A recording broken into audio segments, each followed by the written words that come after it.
Time to play the game. Time to play the game! Hello, everybody, and welcome to a special live stream. We have a debate that I'm hosting. I'm the moderator, fellow traveler.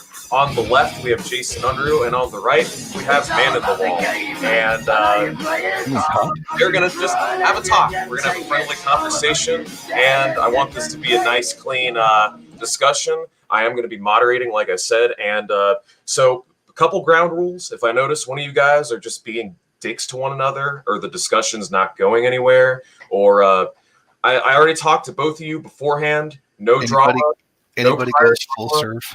Yeah, no prior drama is going to be brought up from Jason's past. And Jason, don't, just no shit flinging. Just be cool to one another. Otherwise, from this point on, I am but a ghost, and I will only interject when you guys need me to do a fact check or when you have a question for me. So with that being said, I will now shut up. Okay. I think probably most of the people in the audience know who we are, but I figured that just in case that we're seeing anyone who is not, we should probably both introduce ourselves and explain like who we are and what we do. How about you go first, Jason? I am Jason Unruhe. Last 12 years, journalist, press TV contributor, surf hater. Let's hope that this discussion goes better than your one with the serfs. How about that? I guarantee it will. Well, I hope it does. I genuinely do. So hi, my name is Maninthewall. I started doing content pretty recently. My first video was in July. I talk a lot about historical revisionism, from what I consider to be historical revisionism from tankies. So I've done videos on Caleb Motben. I've done videos on Hakeem. I've done videos on Bay Area 451 or 15. I think it's 15. And I've also done it from reactionaries. I did a video responding to PragerU's video on the Vietnam War. I did one about Augusto Pinochet and how Tom Woods and Axel Kaiser on their show were basically defending him. I'm going to be making a video about the many crimes of former U.S. Secretary of State Henry Kissinger. Generally, I consider myself to be a left-leaning social democrat. I have a lot of criticisms of tankies, but I've also had some relatively pleasant conversations with them. I've had some nice conversations with Danky Kang, and I've had some good conversations in private with fellow traveler. And I hope to have a good conversation with you too, Jason. Yeah, same here. Totally. Yeah, I mean, honestly, we can pretty much be united in the fact that PragerU is a pile of garbage. Did you see that they basically made a video that was almost like kind of defending slavery, like a little bit or whatever? Or did you see that at all? Yes, and I did see their one on the Vietnam War. Oh, it's garbage. Oh, it's so bad. That response video is one of my personal favorites. It's is it the one with Victor David Hansen, or is it the other one? Yeah, I think it was Victor David Hansen. Oh yeah, where they were saying that South Vietnam was a democracy or some ridiculous crap like that. Yeah. America fought the Vietnam War for the defense of freedom in Asia. Yeah, sure. Come on, let's be honest. That was a war between the United States and the Soviet Union for influence. Come on. I mean, it was a war between the Soviet Union and also People's Republic of China to a lesser extent. At that time, I'm really sketchy about whether or not China really gave a shit. But I mean, they kind of.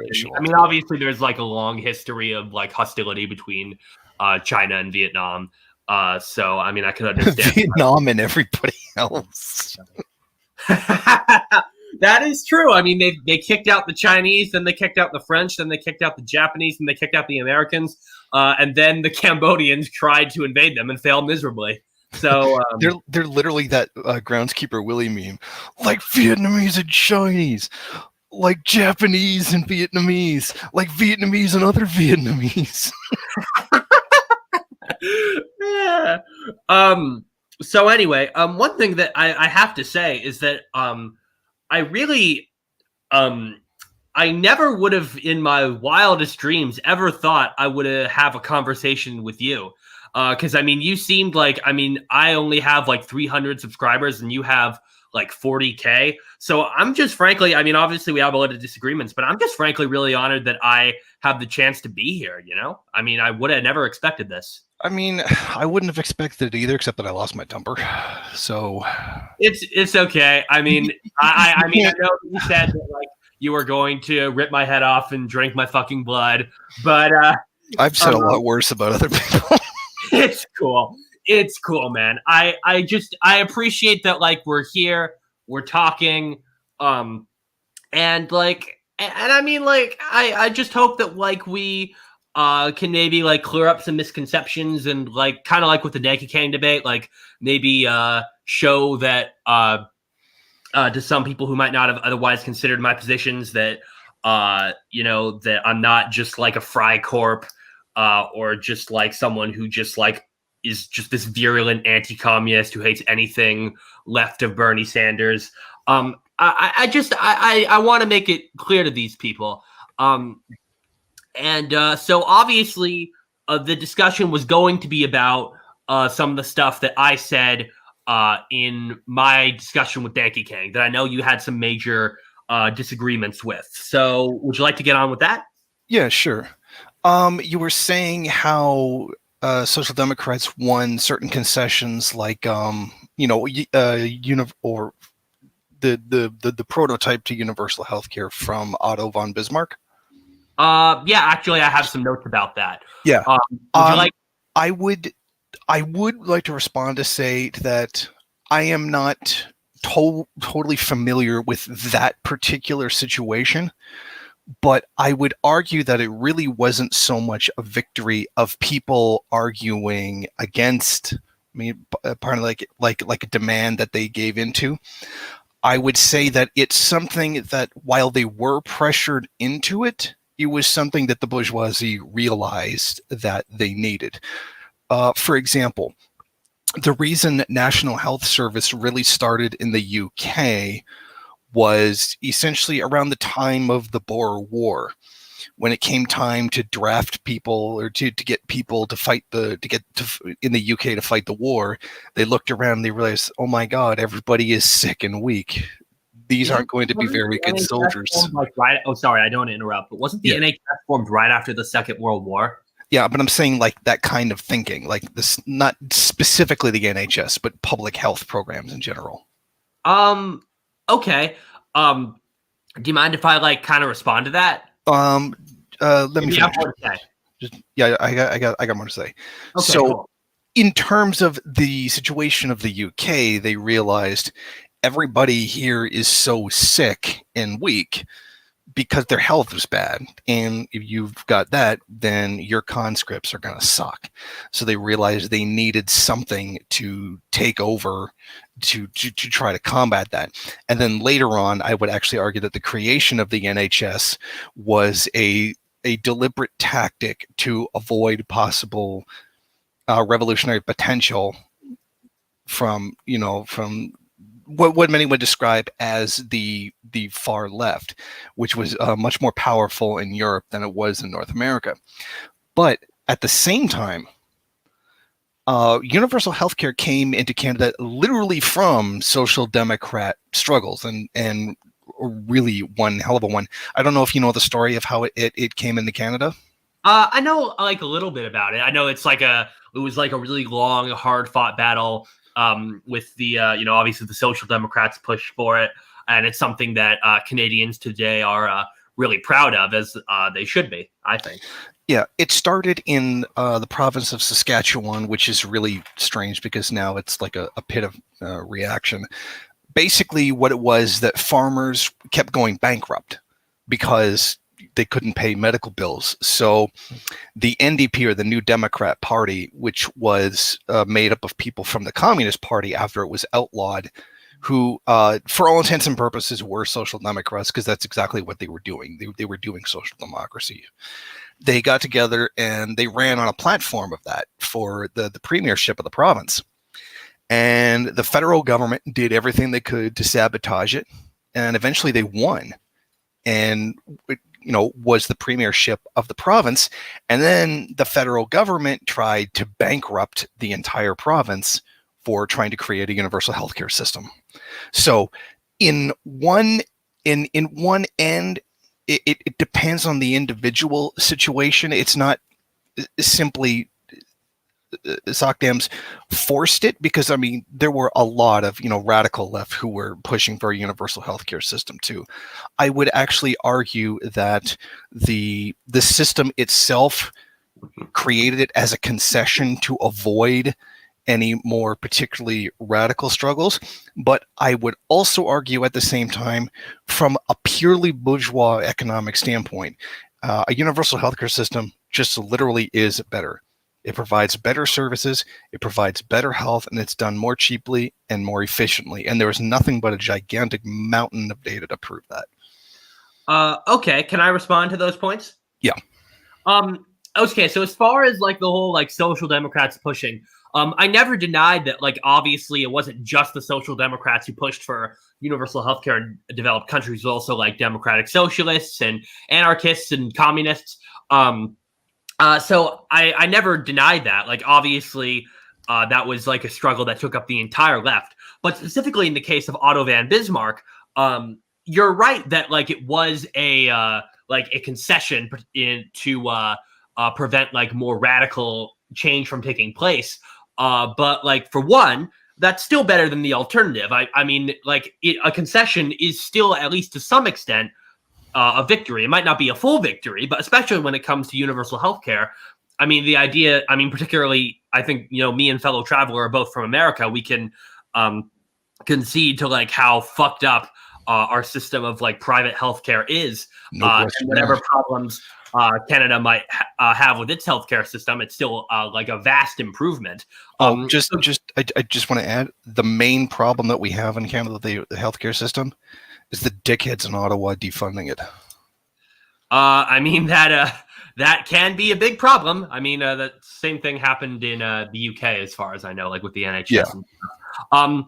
But like, I mean, universal healthcare is still like a major concession. It's not like a small thing.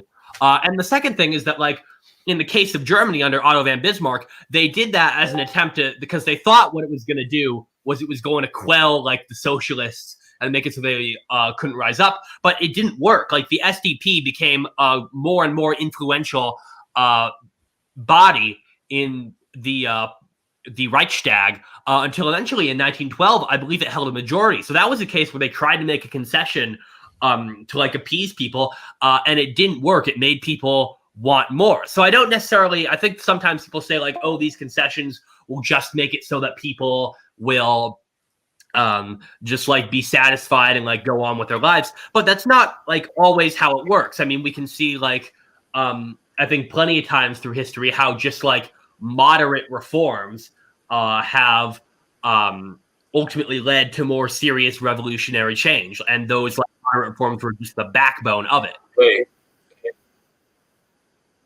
Hey, just a real quick interjection. Maninthewall, I disconnected you from the Discord. It's cool. No problem. I wasn't really using the Discord anyway. That was... Anyways, I mean, that was pretty much all I really wanted to say. I was just going to let Jason respond now. Yeah, I would say that it is a double-edged sword. You could pressure them into it, and they could end up either the forces pushing for it could capitulate after they get it, or it could embolden them. So it really is a double-edged sword. It could go either way. I don't necessarily disagree with that. I think that, like, I mean, I think we have seen it go both ways. I mean, there are times like when it like obviously went like the other direction. Like I think the New Deal in the United States is probably like a good example of that. But like there are times like I would say like universal healthcare in Germany is one example where it does the opposite. And also like this is like just going to be a fundamental disagreement with us. But I think that like as a social democrat, I'm not someone who has a particular interest in seeing the entire system be overthrown. More that I'm interested in just radically changing the framework of what we have currently, rather than just like start from scratch and like create a completely different system. That just might be an area where we disagree. Yeah, I guess we could push that, but I would also argue that it's not really tremendously a different system. I would say that the main thing would be that even in a social democracy, the inherent contradictions of capitalism remain. They don't get solved. They get delegated to some extent, but the antagonism between capital and labor still remains. And I would say that social democracy is really only possible in a first world country, because only a first world country would really have enough, for the lack of a better word, wealth in order to be able to do it. Okay. So as far as that goes, there were 2 points there. As far as the social democracy doesn't fundamentally change things, I mean, it doesn't fundamentally alter the capitalist structure. And like I said in the Danke King debate, I don't necessarily think that capitalism is a system that will last forever. I think that mostly because I just don't think any economic system lasts forever. Eventually, there'll be a turning point and we'll move towards something else. My main argument was mostly that I think social democracy for right now is the best system that we have. And I disagree with the idea that it doesn't fundamentally change things. I mean, you take the Scandinavian countries like Norway, Denmark, Iceland, Finland, Sweden. And these countries have like plenty of problems. I mean, obviously Sweden bungled the coronavirus, but I would say that living in those countries is preferable to living in like the United States, for example, or like some other like super corrupt capitalist countries that are not coming to my head, but you kind of get what I'm going at. As far as the idea that a social democracy can only exist in the first world, I mean, we've had leaders that essentially governed as social democrats. This is something that people kind of misconstrued me for when I mentioned Salvador Allende, and I was like saying that he was a social democrat when like he wasn't. I wasn't saying that he was a social democrat. I know that in reality he was like a Demsoc and a Marxist, but I think in practice a lot of his reforms were like essentially like social democratic, and they did a lot of really good things for Chile for the brief time in which he ruled before he was overthrown. And we've seen other examples of that, like I'd say probably some of the like Indian leadership in the like 1970s would be an example. The Jamaican prime minister, who again I don't remember the name of, he was the mixed race one, and as well as probably some others who have, I guess maybe even Nelson Mandela, maybe to a certain extent in South Africa, who essentially governed as social democrats. Now you can argue that because these countries are less wealthy, they can't have like social democracies that are as wealthy as they are. But I think that the basic idea of having social democratic programs can exist in the third world. I mean, most third world countries have universal health care. That's not to say they're necessarily great or amazing, but they do have these systems. I don't think most third world countries have a universal health care system. I think that I've seen this on. Do you mind if I like just Google this and send it to fellow traveler? Yeah. Because I'm pretty sure that that's true. Like they have at least some kind of at least free healthcare. I'm not sure if it's entirely universal. Here, universal healthcare by country.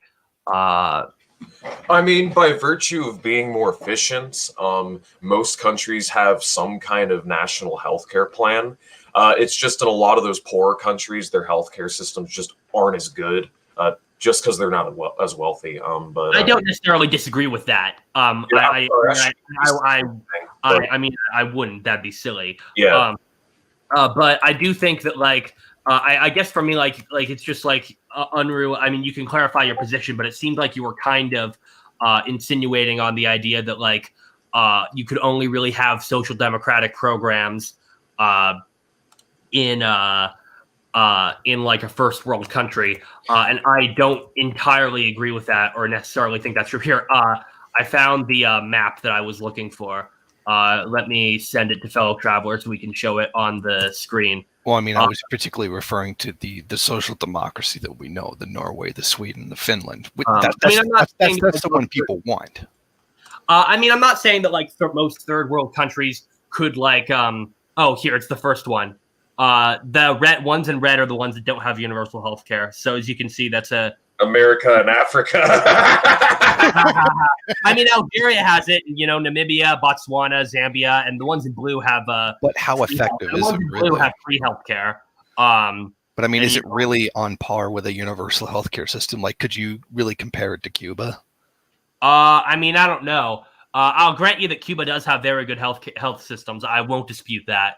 And I'm not necessarily saying that like these systems are like good per se or as good as social democracy. That would be not as good as social democracy, as good as like social democracies in Scandinavia. That'd be ridiculous. But Yeah. I think like you were kind of insinuating like they wouldn't. I mean, they wouldn't be as good as they would be in like first world countries, and I don't disagree with that. But I think and I mean I think we've seen like a lot of countries that have adopted like these more like social democratic reforms have been better off for it. I mean, even like, you know, like with Cuba's universal healthcare. I mean, I have many issues with Cuba and the way that it's led, but its healthcare system, you know, it's universalized, it's public, and it's very good and very efficient. I can't deny that.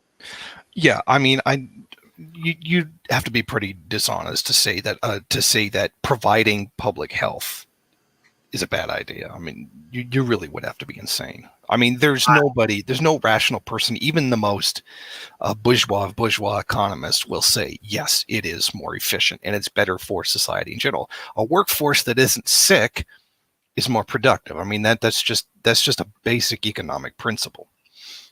I mean, I would not entirely disagree with that. Maybe there are some loony Austrian economics. Yeah, but I mean, those guys aren't even like really bourgeois. They're just insane.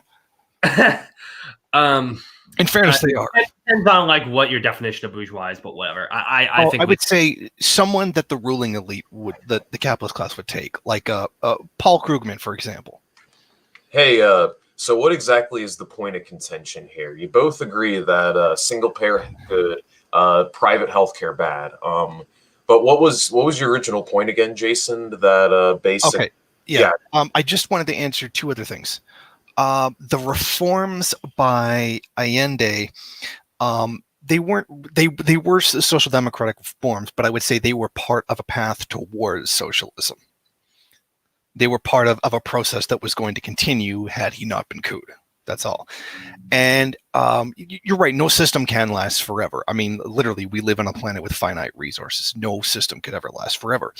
And in fact, even Marx says there will be another phase after communism. He says he doesn't know what it is, but he said it will reveal itself to us when the time comes, meaning we're eventually going to see something better, or something that is the next stage in the evolution of the productive and social relations.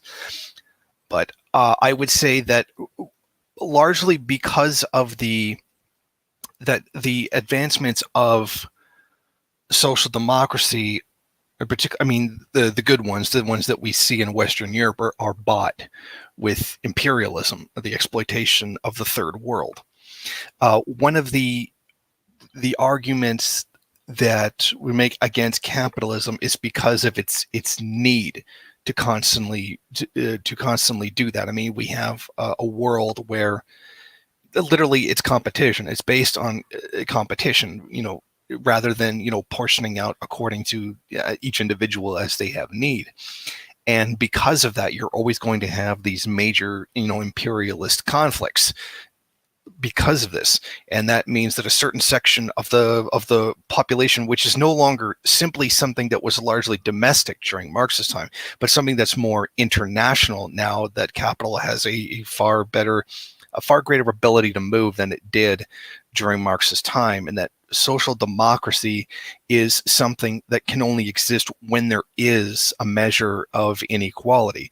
And that if you had social democracy without inequality, you'd basically have socialism anyway. Okay, can I respond to this? Yeah. Okay, so as far as the second point, like the whole Allende was moving towards democratic socialism, that may be true. I think it probably is true, but I think that doesn't necessarily take away from the fact that the social democratic reforms that he did implement were both extremely popular and extremely effective. Yes.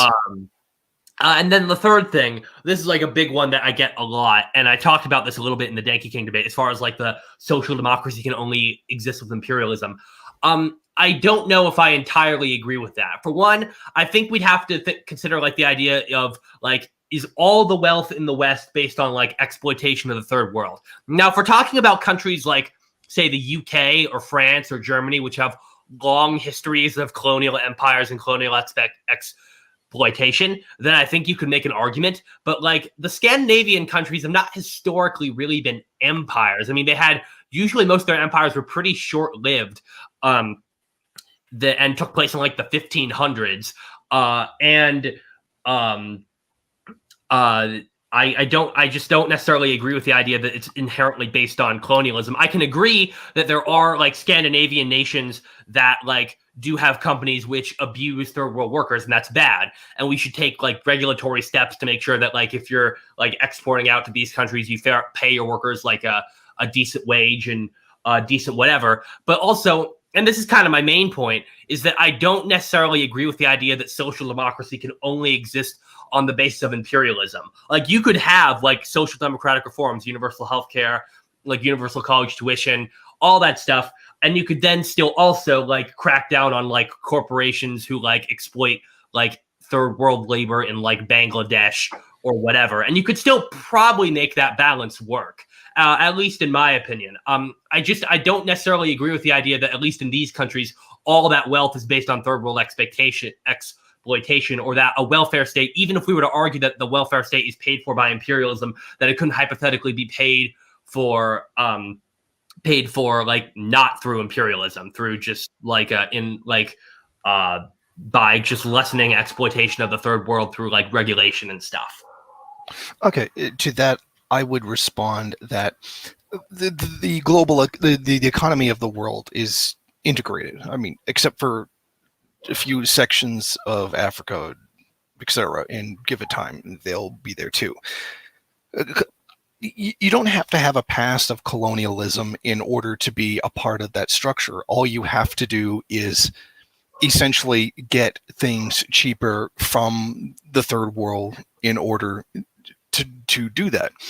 If there wasn't a situation where the first world was exploiting the third world, then the only way that could happen is if there was an equal exchange of value. And capitalism ain't going to let that happen.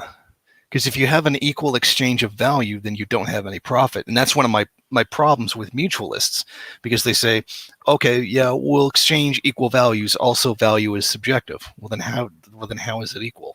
And even if it was equal, then profit couldn't exist. Okay. I mean, as far as that goes, I mean, I guess like that's possible that you couldn't necessarily have completely equal exchange. But I mean, that doesn't, I mean, that hasn't like, I mean, just look at, I know obviously you're not necessarily defending this, but like look at China with like a lot of its projects with the Belt and Road. Like a lot of that is based on like very clear, like unequal exchange related stuff. Or even the Soviet Union during its like some of its Comic-Con stuff, it would extract like huge percentages of like raw materials from like the Warsaw Pact satellites. Like it took between like the 1950s and the 1970s, took like 90% of Czechoslovakia's uranium, which it was obviously using to build like nuclear weapons and nuclear power plants and stuff, or huge amounts of like Poland's zinc and Bulgaria's bauxite. So I mean, I agree that like unequal exchange under capitalism is a problem, but it's also something that I think can exist under socialist, or at least so-called socialist states. I think we'd both like call China like to some degree state capitalist, and I would call the USSR state capitalist, but you might disagree with me on that. Yeah. I mean, literally without inequality, you don't have capitalism. It literally cannot function without it. I mean, that's the whole basis of profit, is bringing in more than you put out, because then you wouldn't have anything. But I would argue, but I would agree with that, to be fair. I mean, well, then how does profit exist? Well, no, wait, I said I don't necessarily disagree with that. I said I don't necessarily. Sorry. Okay, sorry, I misheard you. In terms of the Soviet Union, and particularly with the uranium, I don't see how that's necessarily an unfair exchange. Well, I mean, because I don't see how that defines the relationship between the two. Well, I think that, like, for one, I don't know how you would feel about this, but I would absolutely say that like the Warsaw, like all of the Warsaw Pact countries were. Zizek. It's funny because he's Zizek and he's kind of weird. I mean, I would say like the Warsaw Pact countries were undeniably just like client states of the USSR, who essentially did whatever the USSR told them to, with the exception of like Yugoslavia and like Hoxha later in like the 60s and 70s. So I mean, I would call that like inherently a sort of exploitative relationship. And also like I mean, I just think like extracting like that large a percentage from of raw materials, especially considering Czechoslovakia sits on the second largest uranium fields in all of Europe, like sending that much for like very clear reasons. I mean, uranium is what you use to build like nuclear weapons and nuclear power plants. I mean, that almost kind of strikes me as almost inherently exploitative. And actually, the source that I got that from was from a Maoist news site. That was decrying the like Soviet Union under the Brezhnev years. So I mean, I would call that kind of relationship, at least to some degree, exploitative. Sorry if I've been going on too long. I would say, but what is the nature of it that would make it exploitative? Because I'm certain the Soviet Union gave back as well. I would also say be very careful of sources that are Maoist, because during the Sino-Soviet split, Mao did say some pretty dishonest things about the Soviet Union, and some Maoists will take anything Mao said as completely uncritically. They'll just believe anything he said. Like I can't remember what's his name after Mao died. Whatever Mao. Like you got to take a lot of what Mao said in the later years of his life with a grain of salt. This wasn't something that Mao said. There was like a Maoist news site. Yeah. Well, there was just a point where he called the USSR a fascist dictatorship, and that's I wouldn't call them fascist, especially. Obviously. I mean, as far as like whether or not they like paid it back. I would have to read that article again. It seemed that they were implying that the Soviet Union was engaging like unequal exchange with a lot of its like satellites and stuff. But I'll admit I don't have like hard evidence to necessarily suggest that like that was 100% what they were doing. But I would say they undeniably like pursued certain conflicts for like the interest of acquiring certain raw materials. Like, for example, I don't think it's a coincidence that like one of the conflicts they most heavily involved themselves in Africa was the Angolan Civil War, given that Angola is rich in both valuable metals, oil, and natural gas. And also that they like when Dubček started to get out of line, they invaded Czechoslovakia because I mean that's a huge uranium stockpile that like they need for nukes and nuclear power plants, and like the vast majority of that was going to them. So I don't think it's like necessarily unfair to say that like a lot of their political decisions, like in economic decisions, were based on a desire to like extract certain valuable resources from countries that were like essentially subservient to it. Same with like the United States and their sort of imperialism, like particularly in places like the Middle East. I would say that the difference would be the class aspect of it. The Soviet Union was trying to push, though, even in the let's call it the less than ideal period, they were still trying to push the world towards a more socialist system, whereas the United States was running that basically off of profits. The Soviet Union was actually pushing for more of a national, self-determination, as opposed to the United States that wanted direct colonies. That is not to say that the Soviet Union was without criticism.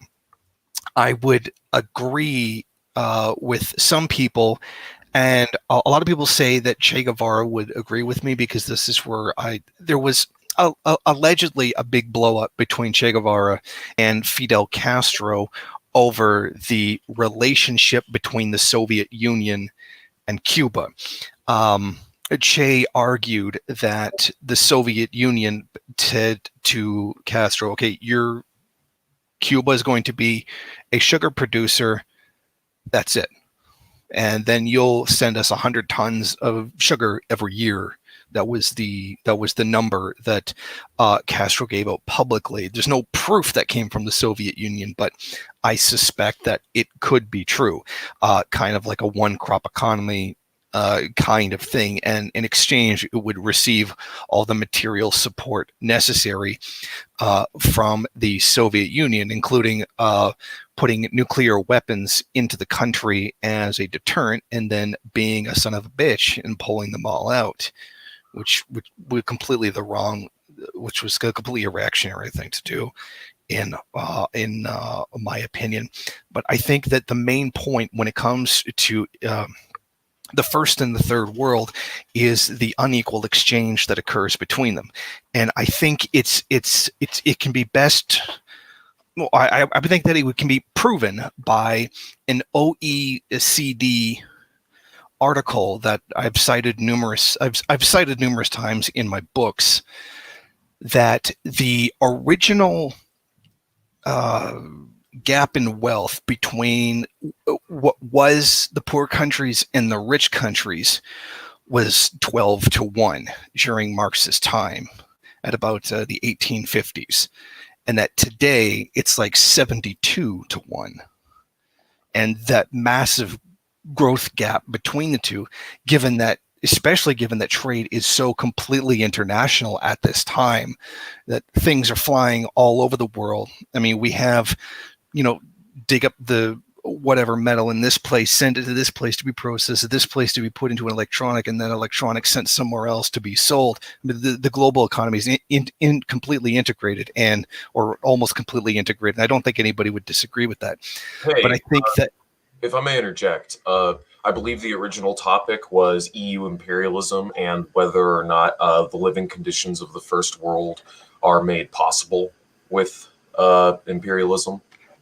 I mean, he was kind of getting into that like a little bit, and I did want to respond to him as well. But my only question is, what does Soviet foreign policy have to do with the price of rice in China, my friend? I also thought, I thought like we were going to like just kind of, this was almost going to be like a bit more free form, like we were going to do like a bunch of different things. Like we were also going to get into like imperialism and like what defines imperialism and like Soviet foreign policy and stuff. You guys can shoot the shit about that all you want. It's just I thought the topic originally is you were going to be talking about social democracy, but it really is. Yeah, I thought that was going to be like one of our big topics, and then we would slowly transition into like imperialism and stuff. Yeah. Sure. How about this? We can simplify this. Does imperialism exist? Of course it does. Okay, so we agree imperialism exists. So we can push that out of the way. We don't have to think about, because I was trying to argue that imperialism exists, and if we both agree that it exists, and I don't waste time on that. Okay, I mean, like it wasn't like whether or not imperialism exists. It was more like a matter of like what is the definition of imperialism, and like more specifically was like did certain Soviet foreign policy decisions essentially constitute as imperialism. That was kind of more what I wanted to focus on, rather than just does imperialism exist, which I mean, like obviously yes.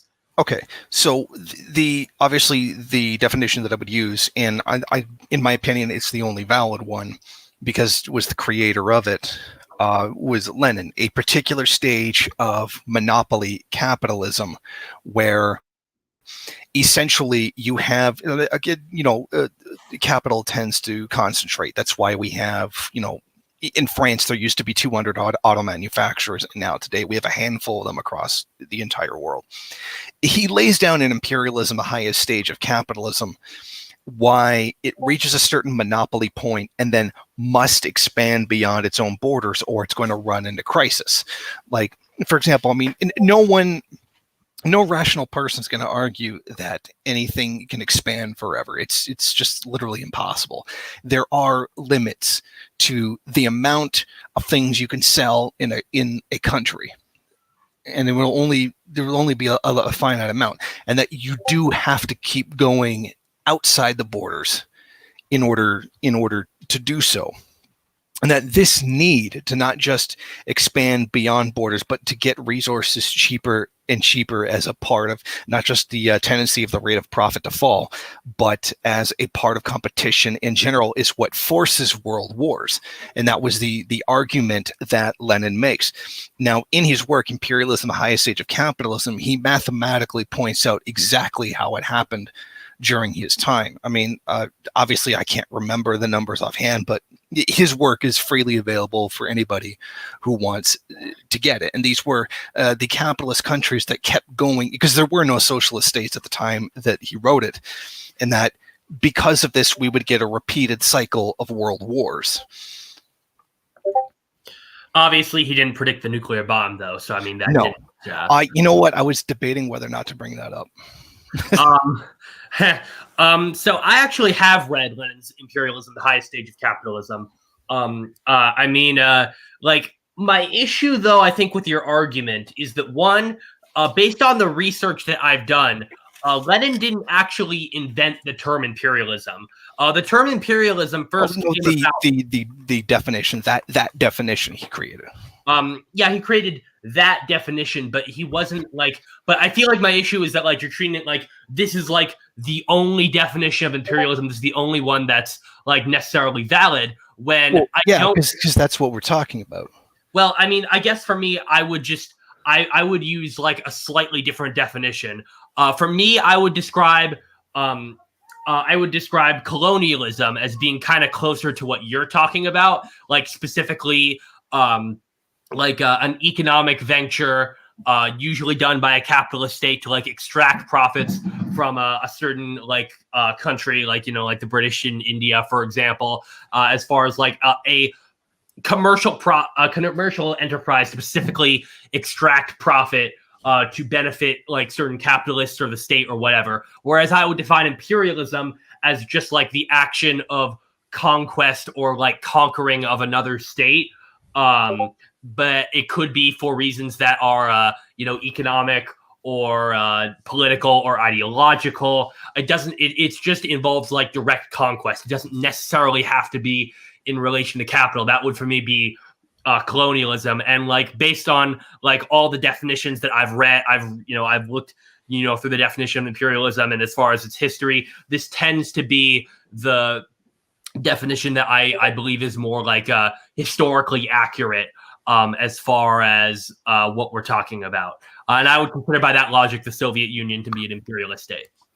See, this is where I would disagree. Lenin is talking about it as a stage of monopoly capital, where it's not so much that they just want profits, but they have no choice but in order to do so, in order to maintain those profits. I mean, there's always a political cover for everything. I mean, I don't think that there's really anybody left that thinks that the Iraq War was about fighting for freedom or finding weapons of mass destruction. I mean, obviously that wasn't true. It was a resource war, or yeah. But Lenin's point is that it has to happen because capitalism develops to a point of essentially like a monopoly level where there's nowhere else to expand to in their own borders, and it becomes necessary to expand into other borders. It's not like an ideological thing. I don't believe that capitalism even has any ideological basis. It's literally just about profits. And I don't believe that imperialist wars happen because they're just evil and they want money. They do it because they have to do it. I mean, can I respond to that? Yeah.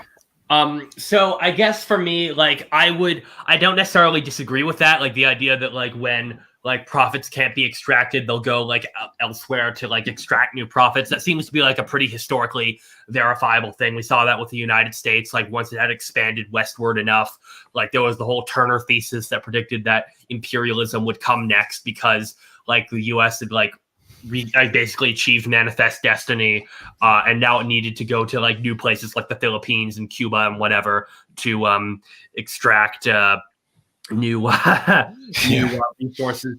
But I guess like for me, that would probably because like the two can coincide, But for me, I would consider like what you're talking about to be more like a form of colonialism, where I view imperialism as just like the invasion or subjugation of another state for the interest of that state or people who live within it. And the two can coincide, and they often do. Like, I mean, like the Spanish-American War might be an example, like when the U.S. Supported Cuban and Filipino rebels because they wanted to extract those profits from Spain. So the two often do coincide, but I see imperialism as being something that is just like a country subjecting another country. And by that logic, I would consider like this what the Soviets did in, for example, Hungary, in Czechoslovakia, and in Afghanistan to all essentially qualify under the basis of imperialism. So I don't necessarily disagree with what you were saying. I just sort of have different definitions as far as how to define it. Yeah, because I would use Lenin's term because he showed mathematically not just that it happened, but why it had to happen as the very nature of the system itself, because it was based on profit making. And by virtue, competition forces the firms to do all manner of things, whether they be socially destructive or not. Agree as much on like the actual concepts. We just kind of disagree on the definitions.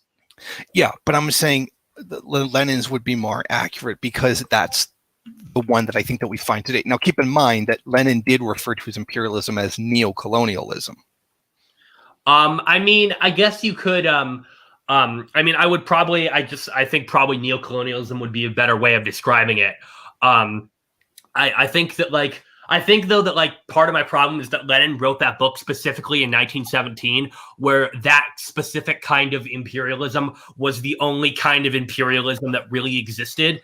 And since then, while it has still maintained the dominant form of imperialism, we have seen a lot of like wars that I would consider to be imperialist fought for different reasons. Like I would consider I think you and I would agree, I would consider both the wars in Korea and Vietnam to be imperialist, but I wouldn't necessarily consider them to be imperialist just because the US was out for profits. I also think that it was like an ideological and geopolitical struggle as far as maintaining influence with the Soviet Union. And likewise, I would consider like the Soviet invasions of Hungary, Czechoslovakia, Afghanistan, their involvement in a lot of countries in the third world as essentially being imperialist as far as them wanting to maintain their geopolitical sphere of influence.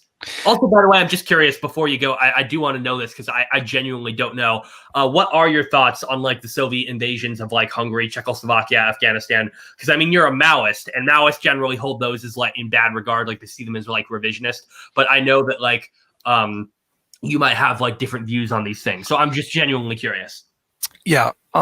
In my opinion, the Czechoslovakia, I'm not really familiar with that one, but I can say with Hungary, it was basically subversive measures trying to break up socialism. I don't think it was actually really necessary to send in the tanks, but it was something that should have been stopped. I mean, that resistance was basically like a bunch of, like, I believe it was a bunch of students that were just trying to essentially overthrow that system, like we saw with like the big protests in Iran. Was it this year or last year? Either way, I can't remember. It was basically like 200 college students. Like the word is color revolution. That's yeah, but there was no color revolution at the time. But yeah, but it would fit that definition. Yes, like the ones that took place in Iran, like I said, either this year or last year, where it was like 200 college students protesting, and the Western media, it was like, oh, there's this massive uprising going on, and it's like, no, it was like 200 college students. It wasn't anything. I would argue that in the case of Afghanistan, the Communist Party of Afghanistan asked them to come in and helped. Not me, but I know a guy who's very, very, very well versed with the Soviet-Afghan conflict, and he would be able to give a lot more information than I could, but say like they were invited in as a measure.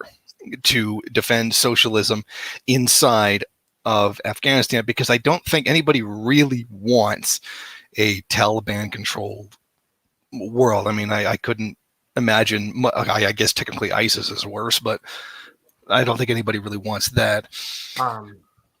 Okay, can I respond to both those points? Because these are both ones where I pretty strongly disagree. So in the case of Hungary, I don't really think it's fair to call what happened with those student protests a color revolution. It was a very large protest movement as a response to the ousting of, I believe, Emir Nagy, who ended up being like the leader of the Hungarian Revolution. And he was a communist. And a lot of the people who protested were like socialists and communists. And he still wanted to maintain the economic system, but he was an advocate for a lot of like political liberalization as far as having Soviet troops withdraw from Hungary and Hungary leaving the Warsaw Pact and becoming like a neutral nation like Yugoslavia, as far as like abolishing the secret police and as far as abolishing the secret police and establishing like a more democratic form of government.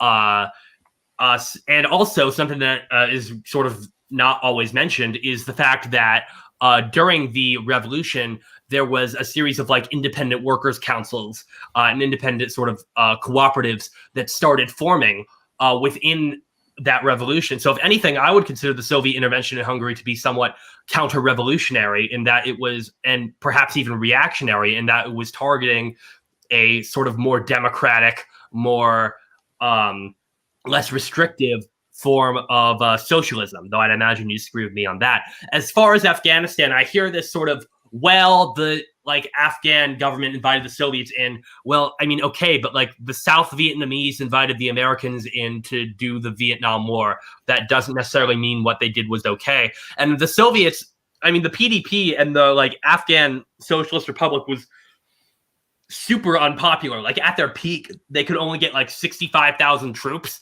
And many of them like were pretty low on morale, whereas Mujahideen were able to get like 200,000. So like like you say, like who'd want to live in a Taliban controlled state? Well, I wouldn't, but apparently the Afghans would. Although to be fair, the Taliban emerged in the Afghan civil war. The Mujahideen was basically just anyone who was opposed to the communist government. There were Maoists in the Mujahideen, and there were people who formed like the Northern Alliance were part of the Mujahideen.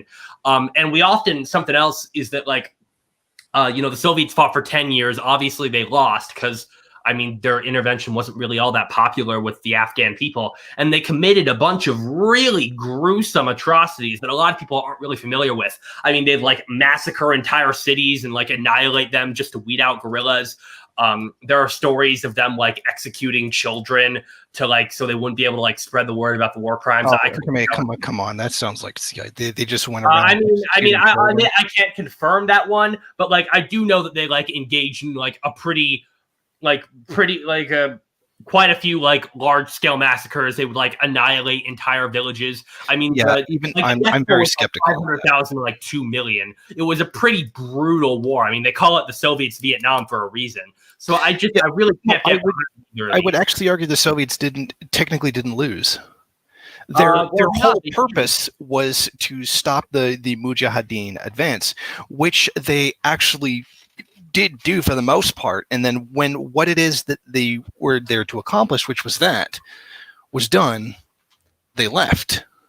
And then it fell apart. Like so they didn't actually lose why they were there. They were there to stop this particular advance and then pulled out. Even then, like the second they pulled out, like everything like went to crap. It's kind of like I agree. It's kind of like when the people argue that like the Iraq war troop surge like in 2007 was like the thing that was going to like make everything better. It's like, okay, but like the second that the like US pulled out, then everything went to shit, and then ISIS started coming. No, I would say that I would say it's not the same thing because the Soviets for one specific purpose. Or it's at least equivocal. I mean, like it's the problem, like the long-standing problem is that you can't really win guerrilla war. Like the I mean, the only case where I can think of where like a guerrilla war was really won was the British in Malaysia, and even then, that still continued well after that. Like, the U.S. couldn't do it in Vietnam. The Napoleonic French couldn't do it in Spain. The Soviets couldn't do it in Afghanistan. The U.S. couldn't do it in Iraq. Like, you can't really win a guerrilla war because usually guerrilla wars indicate that like whatever rule you're trying to force is deeply unpopular. And in that case, it was deeply unpopular. And the second that the Soviets were going to leave, which they eventually had to, in the same way that the U.S. eventually had to leave Iraq, these popular forces were inevitably going to like retake the country. It was just an unwinnable war. Like, same with like the Vietnam War. I mean, I don't believe for a second the U.S. could have ever won in Vietnam. Okay. I would respond by saying I don't necessarily think that the Communist Party of Afghanistan was really all that unpopular. No, I want to respond to this. I would say that sorry, I don't interrupt. The main problem was that they were atheist, and there is a bad history of not respecting the religious certain aspects of societies, and I think that was the main thing. I mean, even bin Laden himself, when he was an anti-Soviet fighter, he said, "Oh, we have to stop the atheists." It wasn't even really about, whether. I mean, they couldn't really look at universal healthcare and education and say, "Oh, this is bad. We have to stop this." They perceived it as a atheist threat. I would say they were actually wrong in that case, and the socialists did come into power popularly, and then invited the Soviets in to help them. Well, the difference in Vietnam was that I keep getting Diem and Tu mixed up. I think Diem was the guy who ruled like right after the emperor fell until 1963 when the EU overthrew him. He was anti-US occupation, and then all of a sudden he got assassinated, and then this US puppet came in and then said, "Oh, hey, US Army coming in and save us from different people." Thea was more so a US puppet. Hey, I keep forgetting which one was which. Dan was the first guy who was the Catholic, and he suppressed like the Buddhists. And by the way, fellow traveler, are you saying something? Yeah, I just wanted to ask real quick. Could you clarify your definition of imperialism again? Me or Jason? No, just you. I know. Me. Okay, so for me, like, I would distinguish colonialism. I would say is closer to what Jason is describing, as far as like specifically like pursuing economic profits as a through other countries as a means of like empowering capitalists or the state or whatever. Whereas imperialism, I would simply kind of just describe as whenever like a country offensively invades another country as a means of securing influence for that state, whether that be political or economic or ideological. All right. So your definition is basically when big country does something to small country. Got it. Well, not entirely. It's specifically when I would describe it as like when generally a large power, although not always, invades or occupies or tries to support a certain proxy force or like intervenes in their political affairs as a means of trying to gain a certain level of political or economical or ideological influence. So it's basically when another country involves itself in the political affairs of another country to try to gain influence in that country for whatever reason. Basically, the thing is that, I'm sorry, this isn't even my debate. I shouldn't even be talking right now. But the issue with a lot of the examples you're giving of quote unquote Soviet imperialism is really like a form of defensive expansionism, because they were sort of fighting a Cold War. I wouldn't really call it defensive, at least not with the Warsaw Pact. Excuse me. I'm sorry. I'm talking. There was a country on the other side of the planet, along with a block of countries by their side, that worked overtime from the get-go, day and night, to see to it that the only existing socialist country at the time was going to be obliterated, and would have been more than happy to unleash the Nazis on them if it wasn't for the fact that the Nazis were threatening British and French colonies and stepping closer and closer to their territory, and actively tried to appeal to the Nazis. If it wasn't for that, they would have been more than happy to let the Nazis bulldoze through Eastern Europe and just let it happen, not even get involved. So what I'm trying to say is that in a world where there are capitalist entrenched imperialist capitalist powers that, one, had a century to head start to industrialize, as well as two, centuries of colonialism and empire building, all those resources built up, all that piled up, and they say, ooh, what's this? It's a new system coming along, and they're improving living standards and doing really well for themselves, and they're doing it without facilitating a greedy class of oligarchs. So they see that as a threat. Do you now see why a lot of the actions that the Soviets took were necessary and why they had to control? I mean, I can see why. I can maybe see why some of them are. I mean, first of all, this is. I don't want to like. I like how the second I opened my mouth, the viewers jumped to 120 down from 113. I mean, like, as far as this goes, I mean, I don't want to like devalue you because you've been doing a good job, but I mean, I think your job is like to moderate the discussion between. Yeah, I'm sorry. Like I said, this isn't even. I mean, I'm down with talking to you about this stuff afterwards or doing this during a debate, but like right now, this conversation is between like us and Jason. So, I mean, would you mind like me maybe putting like a hold on that? Yeah. I'm sorry. Talk about this afterwards or some other time. I just like, for me, I'm really more interested in talking about the stuff with Jason. But I guess like if I were to briefly just say, I mean, I don't necessarily think that like everything the USSR did was bad or unjustified. But in the case of these things specifically, you know, the crushing of independent. So, okay, dude, seriously, like your job is to be the mod. You're not supposed to take sides in this stuff. Like, really, like, come on, dude.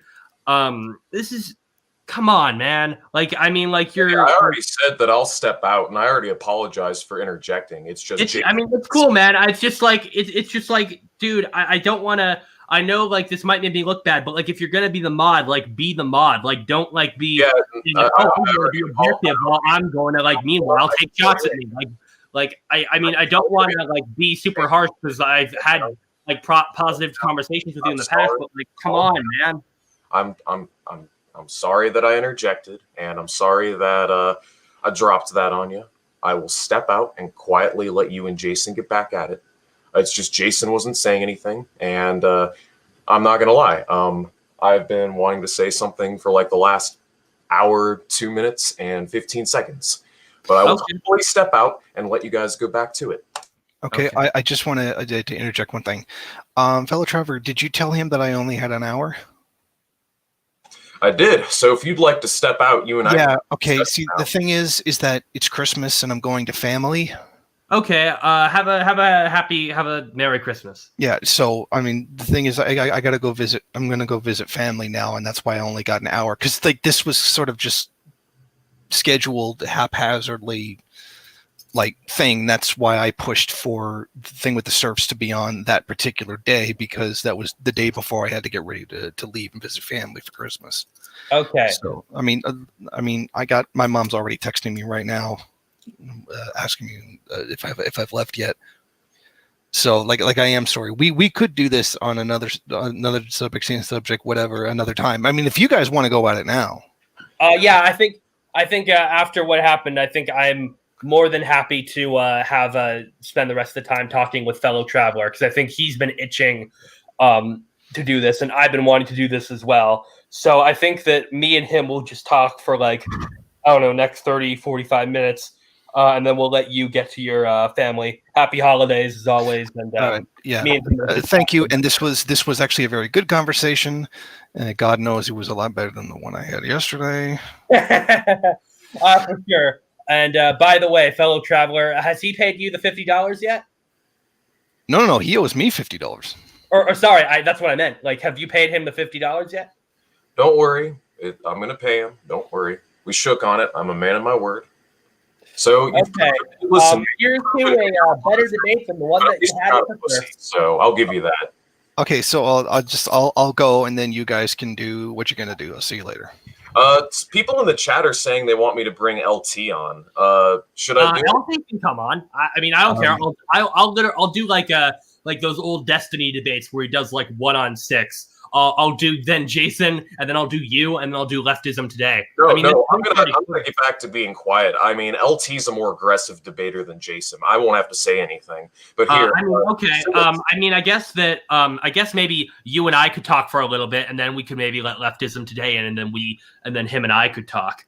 So anyway, I mean, you obviously like were taking shots at me during the thing, and then like accused me of backpedaling.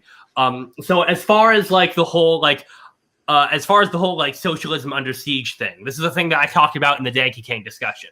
I can understand it to a certain extent, but my problem is that then I feel like it gets used as basically like a get out of jail free card for like literally everything the Soviet Union ever did, even in the case of like stuff that like in the like stuff that I think even I certainly agree. I don't disagree that they made mistakes from a foreign policy standpoint, and they definitely had excesses.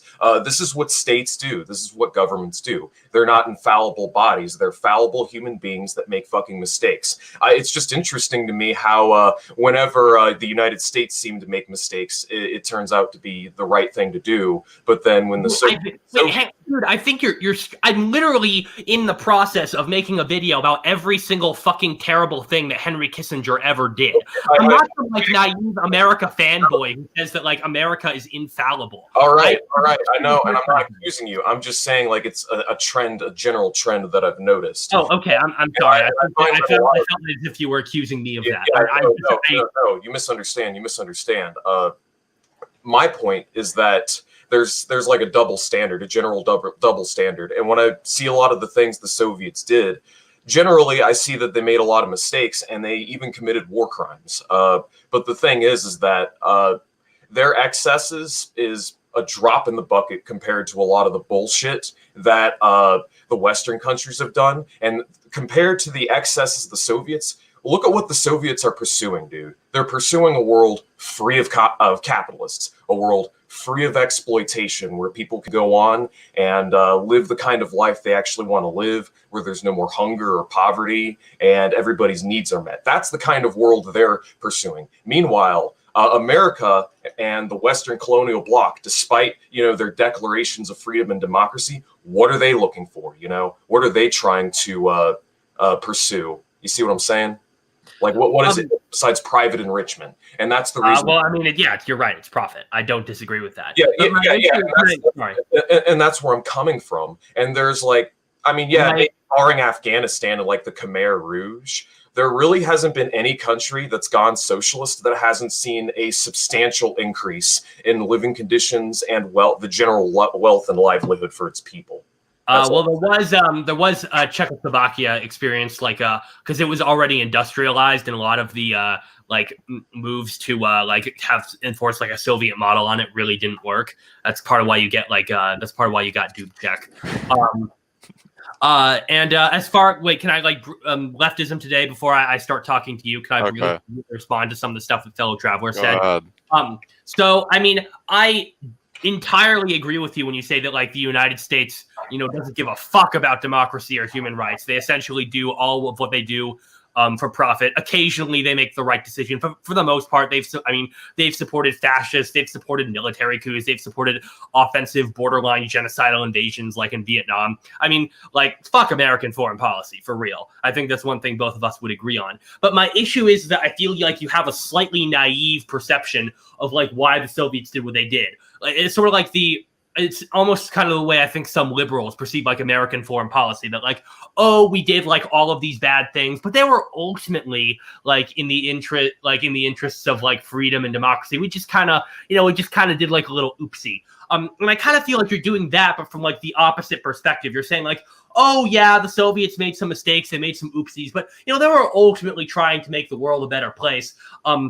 Ignoring that the suppression of more independent socialist ideals in the Warsaw Pact, or the suppression of the popular will in Afghanistan, or the supporting of several pretty brutal regimes in other places. I mean, you brought up the Khmer Rouge. Obviously, during the Vietnamese-Cambodian War, the Soviets supported the Vietnamese, but they supported the Khmer Rouge be before they came into power.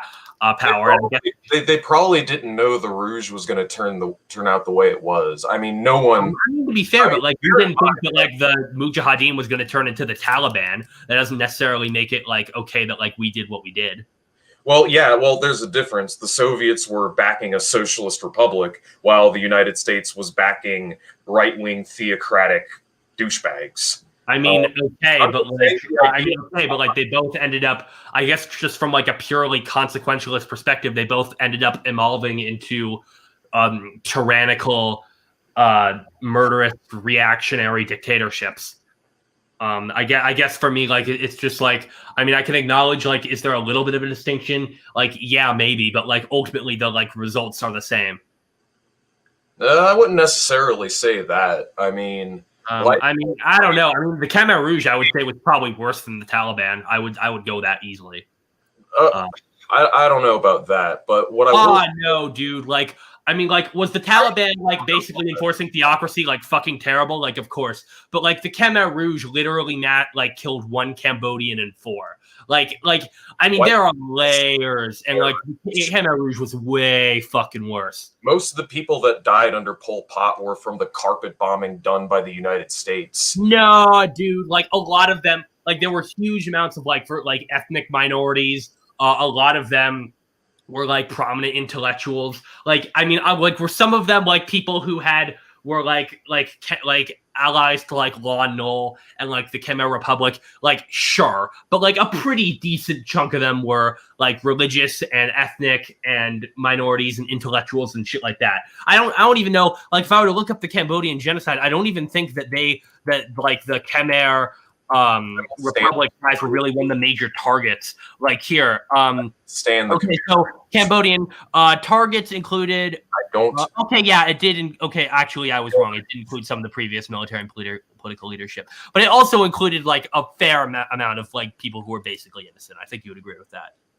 Dude, I don't know how many times I have to repeat myself. I don't stand the Khmer Rouge. Okay, I'm not saying that you stand the Khmer Rouge. The Vietnamese were right to go in there and kick their asses out. You know, I agree with that completely. Yeah, no. So, like I said, states make mistakes. The stuff that the Soviets have done is still a drop in the bucket compared to the bullshit that the Western colonial bloc has pulled off. And I mean, it depends on like depends on like if we're right now. All right. I mean, if we're talking, wait, I mean, it depends on like. Sorry, I'm muting both of you. I am a fucking communist. I want to work towards a classless society. We have 2 hegemonic world powers. One that supports a class society, the other one does not. And from my point of view, even though that other one has its flaws and its shortcomings, I would rather stand and support the power that has no class society and is working towards a classless society. That is all. Okay.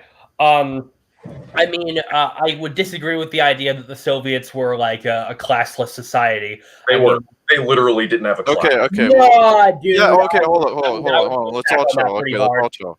What? Okay, Maninthewall. First of all, we have to talk about some definitions, right? And I don't want to go about talking about semantics. I don't want to hear what you personally think. We have to define this scientifically and historically, okay? So the whole point of us going out here and reading these books is so that we can get a historical, real definition. There is no disputing these definitions, right? So first of all, I mean, what do you think a class is? First of all, what do I think a class is? Well, yes. I mean, generally, maybe not artificially. It's generally like a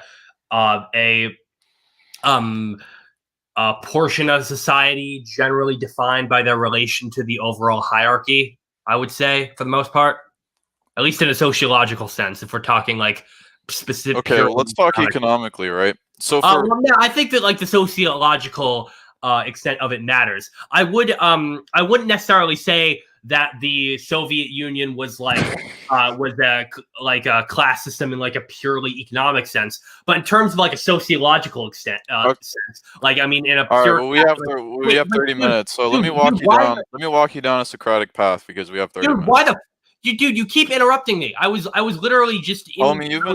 Homie, this isn't okay. Let's walk down a Socratic path, okay? You know what Socratic means, right? It means yes or no, okay? Let's walk down this path. Sure. Okay, first of all, do Yeah. you consider yourself to be a leftist or not? I consider myself to be a social democrat. So take with that what you will. So you're a capitalist then.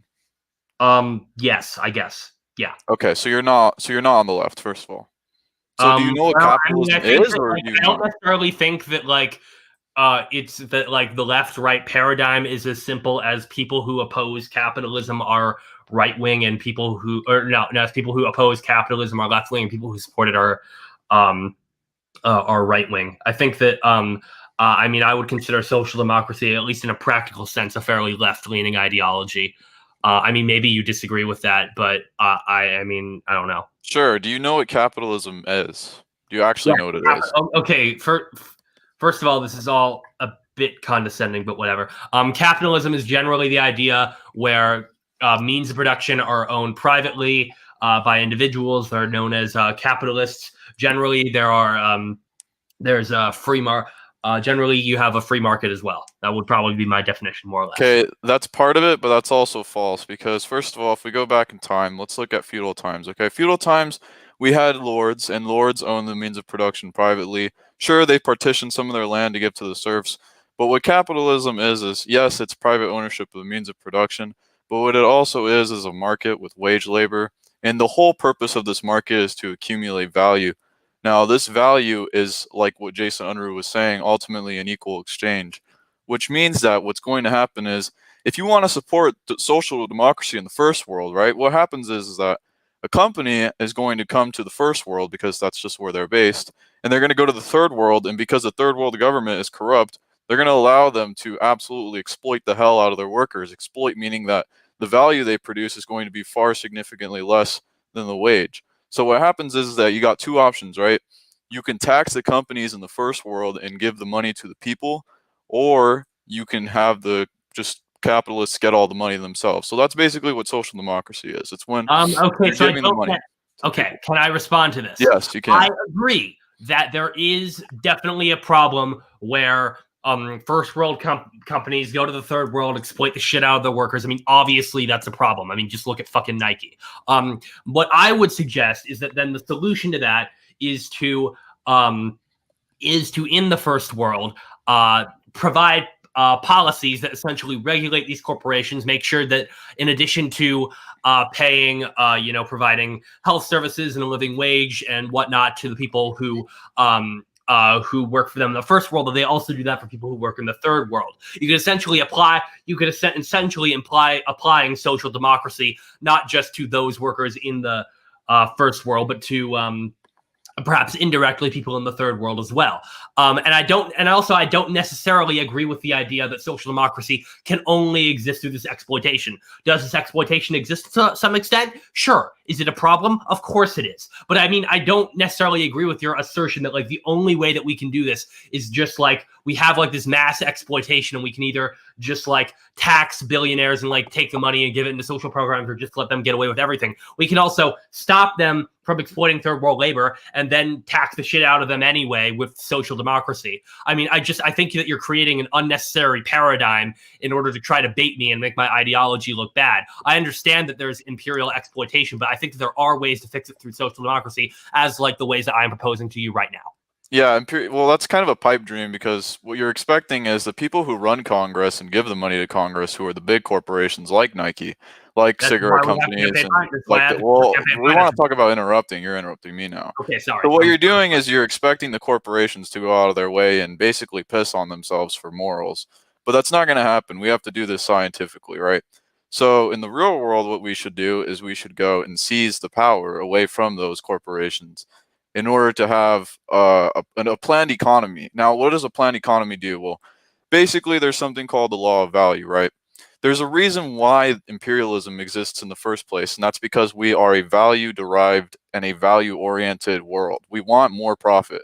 How you get more profit is by charging more for giving a lower wage, basically. So what you're basically saying is we're going to have this pipe dream where we're going to go to Congress, who, by the way, are already owned by the big corporations, Raytheon, et cetera. We're just going to tell them to stop.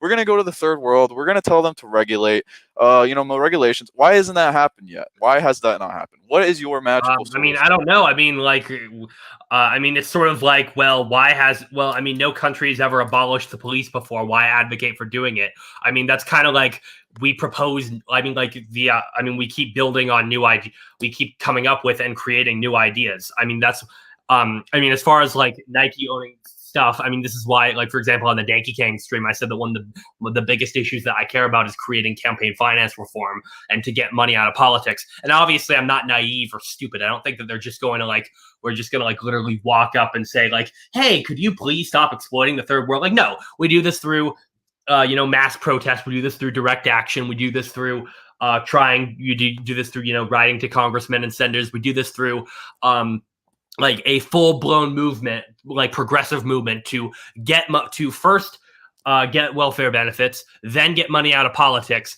and then with that money out of politics, we do serious things to try to prevent companies from exploiting the third world through just applying regulations on how they can like interact with third world nations. I mean, we don't even necessarily have to go to the third world nations to make this work. We could just do it like inside Congress. Now, obviously, it's going to be a long process and it's going to take a lot of time, but so would like a workers' revolution where you seize a means of production. Like, either way, these things take a lot more time. And the reason I support that as opposed to like seizing the means of production is because, one, I think that like as far as at least American society, we're way closer to doing my proposed solution than yours. And then secondly, there's also the fact that seizing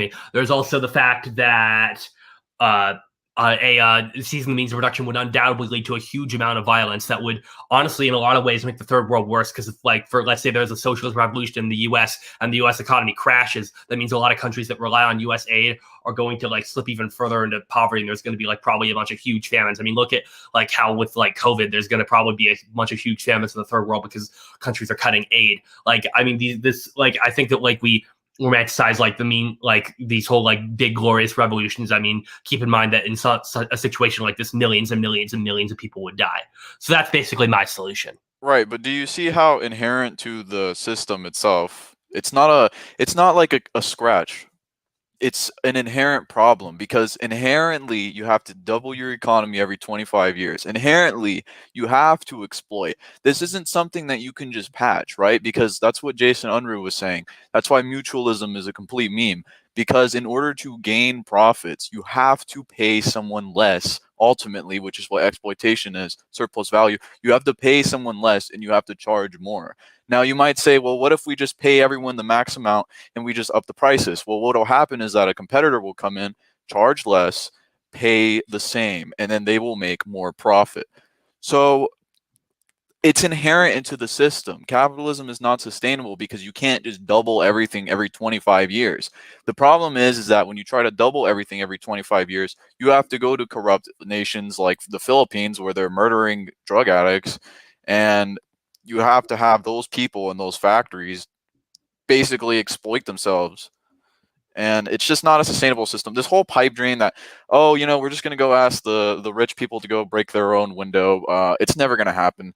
I mean, the only way that it would happen is if we went forward and we destroyed the state itself. And by the way, in terms of abolishing the police, we have a scientific method to abolish the police. The police exist because of class, and what you're asking for is class. You're asking for certain people to own the means of production, which would be class. If you're not asking for certain people to own the means of production, then you contradict yourself because you're not a capitalist.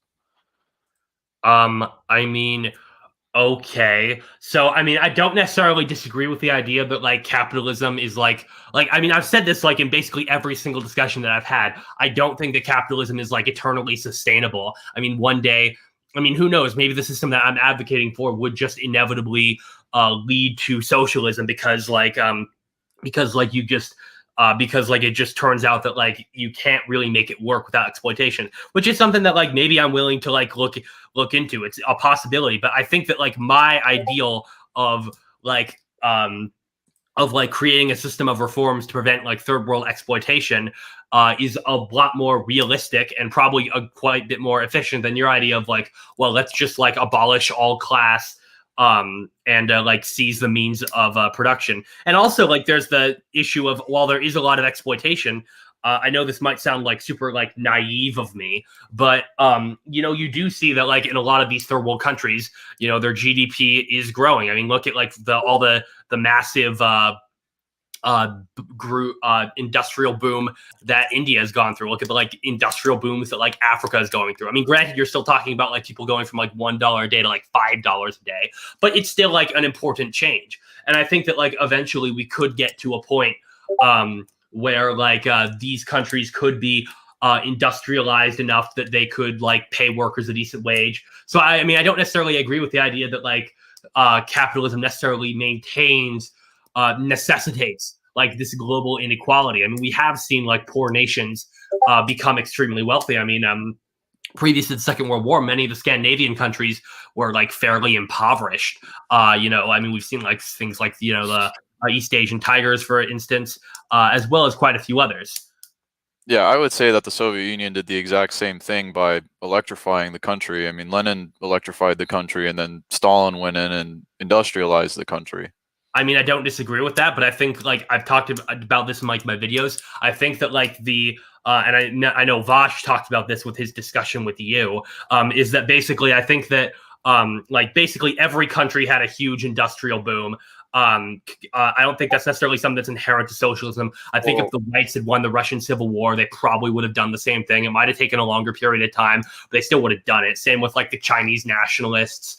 I think that this is just kind of like a natural process that that was going to happen one way or another. It might happen later. I might concede that, and I will concede that like the Soviets did industrialize pretty efficiently and effectively, even though a lot of people did die in the process. But I don't necessarily think that like the industrialization is something that's just inherently related to their economic system. I think it's more just kind of. I mean, we can see that. Wait, can I just make one more point? Yeah. Go ahead. For example, like, you know, China is industrializing right now. And I mean, I don't know if you consider China like socialist or not, but like they have like a more like state-oriented economy. And India is also industrializing right now. And they're more like they have like a more capitalist free market economy, you know, two very different economic systems, both going through major industrial booms. I think that like in those cases, I don't think it really mattered which economic system they had, whether they were communist or capitalist or whatever. They were going to have like a big industrial boom. It was only a matter of time. You made your point. Yeah. Okay. I did make my point, yes. Oh, yeah. I just wanted to say really quick that the USSR had the second highest GDP in the world, and it also significantly increased its economy during the Great Depression. So, yeah, that doesn't really work. I mean, that way, I mean, how does that, I mean, I agree with that, but that doesn't disprove my argument. I mean, if you want to talk more another time, then I'm on Discord, but yeah, I gotta go, so. Okay, cool. Well, see you then. This was an interesting chat, to say the least. Keep boofing. Sweet. Okay, so we're almost at an hour and a half. I've talked to now 3 people. Yeah, we can end this if you want, but I guess is there anything else you want to talk about? We can talk for like another 10 minutes, and then like we can just call it off or whatever. Yeah, honestly, I think this has been good therapy for you. You learned a lot. Wow, I think hopefully Leftism Today and Jason Unruhe learned a few things as well. To be honest, dude, I was where you were at politically years ago. Most of the things that you're talking about are, with all due respect, things I already know. And through your logic of wanting to improve the system, I mean, it's well-intentioned, but the thing is that all we're doing is taking that rationale to its logical conclusion, all right? So the reason why, actually, I don't even want to argue that. So I do want to talk about what you said in terms of the rapidity of Soviet industrialization. It is true that socialism is not the only system that can industrialize a country, but historically, it's done it faster and it's done it better. And the only times there have been countries that have like outpaced Soviet economic development is when they were reined in under the Marshall Plan and had like the literal backing of the United States. Or I guess you could say South Korea to some extent, like they industrialized. Yeah, exactly. That's not. I mean, I'll grant you that. Like, I mean, granted, like China took a while. Like the real, like obviously they tried it like in the 50s and 60s, but like the real like big industrial stuff really started going under like Deng Xiaoping and with the market reforms. And I do not stand Deng, but the thing is that the truth is with China, they're going to be growing for a while because they still have hundreds of millions of people that have yet to be proletarianized. That's the thing is that like most of the wealth in China is mostly like concentrated in like big cities. So if you go to like Shanghai and Beijing, like they're super industrialized, like metropolitan places. But then you go to just like a few miles outside and it's like a backwater. Like they don't even have like running water and shit. Exactly. China has room to grow, and they will be growing for decades to come. Eventually, their growth is going to come to a snail's crawl, and it's probably going to be 3 or 4 decades from now. And the reason why this is because after there's like an S-shaped curve with countries' economic growth. Like usually, what will happen is they're undeveloped, deindustrialized, they industrialize, they peak. And then their economic growth starts to slow to a snail's crawl as productive forces become more and more advanced. Are we talking like specifically like when it comes to like countries like China and India that specifically went through colonization, or just like in general? In general, yeah, this is true with any country. It's kind of a no-brainer. Like when you advance productive forces, general improvements in technology, science, innovation generally increases the general levels of wealth in society. But there's a key difference here. The socialist countries did it faster, more efficiently, and they had a much more egalitarian spread of the wealth. And they were able to show that you can develop a country without facilitating a class of greedy oligarchs. They are able to achieve better public health outcomes, and they're able to advance and innovate. Like the whole thing about like socialism not innovating is pure conjecture pure myth, by the way. I don't entirely disagree with that. I think that there are ways in which like at least like with markets like that that make like certain types of innovation easier. Like for example, when it comes to like luxury goods, like with cars, for example, when it comes to like cars, for example, like I think even you would say that like the capitalist countries like outpace the non-capitalist ones. Oh yeah, no, definitely. When in terms of cars, TVs, and McDonald's, the capitalist countries have done a very good job satisfying quote unquote wants. However, when it comes to stuff that people actually need, like healthcare, we don't get it. Take America. It's kind of like why I'm a social democrat. Like I believe generally that like when it comes to wants, I think or luxury goods, I think like capitalism and free markets are the best way to go. But when it comes to things that like people need, I'm in favor of a more like, I guess, centralized approach when it comes to this stuff. When it comes to things like healthcare, like, or even like education or stuff like that. Well, here's my ultimate problem with your disposition. I'm just going to say this, and I'm going to go ahead and terminate the stream. But my ultimate problem with the social democratic consciousness is that it's a patch on a system that's fundamentally broken. Capitalism is a zero-sum game. Their gain is our loss and vice versa, and they will always have an incentive and a motivation to slice away and chip away at those reforms. They'll always have an incentive to do imperialism. All of the negative externalities that are associated with this system are emergent from the capitalist system itself, and it would be a lot easier for us to address address those issues if we went to a transition to a socialist planned economy. And yeah, it's going to take a proletarian revolution to do that. So,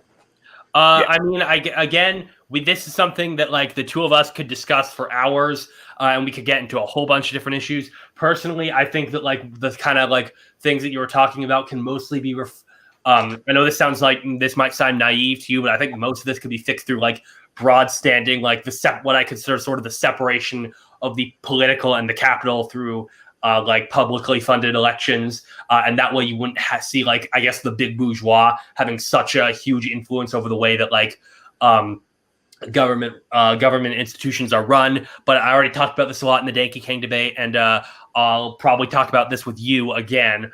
Because I imagine we'll probably at some point be doing something just one-on-one. But I did actually enjoy this conversation. It got a lot more heated, especially with leftism today. I know I got really mad at you when you interrupted, did the whole thing, like the insinuating that I was like backpedaling. But I do appreciate our talks. I appreciate your opportunity to give that. I'm now interacted with 4 relatively, I guess, large tanky channels. And as far as how well I did, I'll have to see. Maybe people think that I did pretty well. Maybe some people think that I got completely BTFO'd. But I enjoy talking. All I'm going to say is I believe your good faith, and I believe in time you probably won't become a hardline ML, but I can at the very least get you to become a socialist. Okay.